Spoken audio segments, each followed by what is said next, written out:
What's going on, everybody? Welcome back to another video. My name is Jay, the creator, and today we're going to be talking about this guy right here. This is a Cloudlifter, and I'm sure that as a content creator, you've heard about it before, especially when paired with a Shure SM7B or another like microphone. But do you really need to run out and spend your money to buy one? I'm sure that's why you're looking up this video, and the answer is probably not. But let's go ahead and talk about what a Cloudlifter is and why you probably don't need one. So long story short, a Cloudlifter is a microphone preamp. It feeds your microphone good and clean gain so that you do not have to drive the preamps built into your machine as hard. Without doing a huge deep dive, the way that a microphone works is it transforms physical energy into electrical energy. That electricity is then carried down your XLR cable and it usually hits a preamp.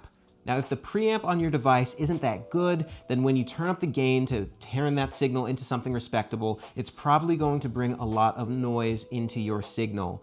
And that is exactly what a Cloudlifter is supposed to do. It is supposed to make it so that you don't have to drive the gain on your device nearly as hard, therefore you don't get as much noise in your signal. But typically, these really aren't that useful unless you fall into one of three categories. Category number one. A Cloudlifter isn't really that useful unless you have a low sensitivity microphone. Understand that all microphones are not built equally. Some diaphragms are heavier than others, therefore need a little bit more pressure or sound energy in order to actually move. And the less that diaphragm moves, the less electrical energy it's created. So the less sensitive a microphone is, the more energy it needs to actually create an electrical signal. That is why the Shure SM7B benefits from having something like a Cloudlifter. It is a very low sensitivity microphone, so it benefits from having something boost that signal with nice, clean, transparent gain before it actually hits your device's built-in preamp. Number two, if you have a dynamic or a ribbon microphone. Understand that a Cloudlifter needs to utilize phantom power. Therefore, it will not be able to be used with a condenser microphone that needs phantom power on its own. You can only use it with a dynamic or a ribbon microphone. And number three, if the preamps in your device are crappy to begin with.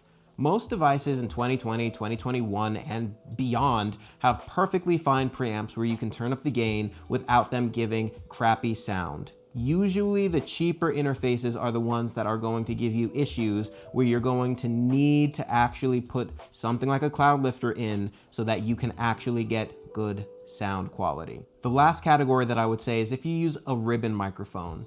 So typically ribbon microphones don't need that much gain anyway, but a lot of older ribbon microphones have nice warm characteristics. That is exactly why they like to be utilized. But if you drive the gain too much, you're gonna start to get some noise in and it's going to throw off the characteristic of the microphone. So usually I'll use a Cloudlifter so that I can get more of the characteristic of the microphone and less of the characteristic of the preamp that I am using. But if you don't fall into those categories, you really don't need to spend your money on a Cloudlifter. You should much rather save that extra $100 and go out and buy a better audio interface. You'll see that with the purchase of a better audio interface, you not only get less noise overall, but your microphones are going to be a lot happier when you plug it in and get started. Thank you guys so much for joining, and I will catch you in the next video.